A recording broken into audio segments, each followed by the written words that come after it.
भारतवर्षीय हमारे ही है, ये है कि हम इनका कैसे धीरे धीरे संख्या कम कर सकते हैं।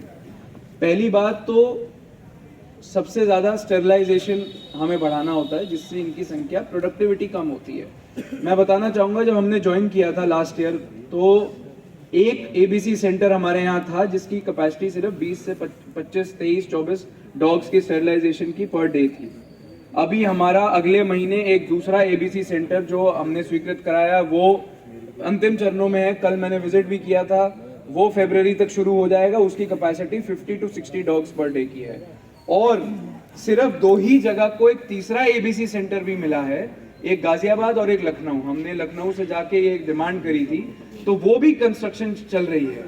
तो वो जब वो भी चालू हो जाएगा, वो उससे भी बड़ा बन रहा है, तो उसकी कैपेसिटी लगभग 60 to 70 डॉग्स पर डे की स्टेरिलाइजेशन की हो जाएगी। तो जो हमारी कैपेसिटी स्टेरिलाइजेशन की थी पर डे की, वो 20-25 से बढ़ के लगभग 150-160 हो जाएगी। जो हमारी पॉपुलेशन है डॉग्स की, लगभग गाजियाबाद में जो लास्ट सेंसस हुआ था वो 49 to 50,000 की थी, जिसमें से हमारे आंकड़ों के हिसाब से 36,000 डॉग्स को हम स्टेरिलाइज कर चुके हैं। लेकिन ऑफ कोर्स 14,000 डॉग्स जो बचे हैं, 13, 14, 12 कुछ ऐसे हैं जो बचे हैं। अब ये मैं आंकड़े लेके नहीं आया था, बट रफली जो मैं समीक्षा करता हूँ, जो मुझे पता है उससे मैं बता रहा हूँ। इनकी स्टेरिलाइजेशन करने में जितना टाइम लगेगा वो लगेगा, लेकिन जो रूल्स हैं, WBI रूल्स और जो गाइडलाइंस हैं, वो ये है कि हमें डॉग्स को स्टेरिलाइज करके उनके इनिशियल एनवायरनमेंट में वापस रखना होता है। हम उनको शिफ्ट नहीं कर सकते। हाँ, अगर कोई गंभीर रूप से बीमार हो, कोई ऐसी बीमारी वाला हो, उसके लिए अलग व्यवस्था होती है। बट अदर देन दैट, जो स्ट्रीट डॉग्स हैं उनको हम यहाँ से शिफ्ट नहीं कर सकते। उनकी प्रोडक्टिविटी हमें कम करनी होती है ताकि और जो है वो पैदा ना हो। उसी पे हम काम कर रहे हैं। लेकिन इसमें समस्या ये आती है कि कई बारी एक कॉन्टेस्ट टाइप हो जाता है डॉग लवर्स और जो लोग चाहते हैं कि वो ना रहें उनके बीच में। ये हमेशा होता है। हमने कई मीटिंग्स करी एनजीओस के साथ, RWS के साथ, हमने पीछे अभी कलेक्ट्रेट में भी करी थी, कमिश्नर मैम को भी बुलाया था इस समस्या के लिए।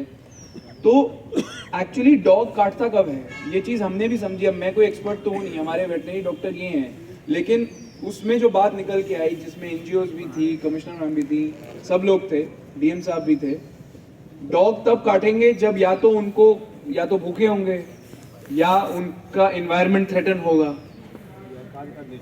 हाँ, नेचर हो जाता है, वो सही बात है आपकी, लेकिन नेचर वाले कम हो जाते हैं। नॉर्मली या तो भूखे होंगे या कुछ कॉन्फ्लिक्ट टाइप स्थिति होती है, ग्रुप्स होते हैं। तो कई जगह ये अभियान चला के, मैं आपको कंट्री का एग्जांपल दे रहा हूँ जहाँ ये समस्या का निवारण हुआ। उन्होंने ये किया कि फीडिंग पॉइंट्स बनाए। जो डॉग लवर्स थे वो अपने आप फीडिंग करते थे, और फीडिंग पॉइंट्स को थोड़ा डिस्टेंस पे रखा। तो ये नहीं, पर फीडिंग पॉइंट्स तो हम सबको बनाने हैं ना, सिर्फ उनको थोड़ी, वो तो खाना खिला रहे हैं, यही बड़ी बात है।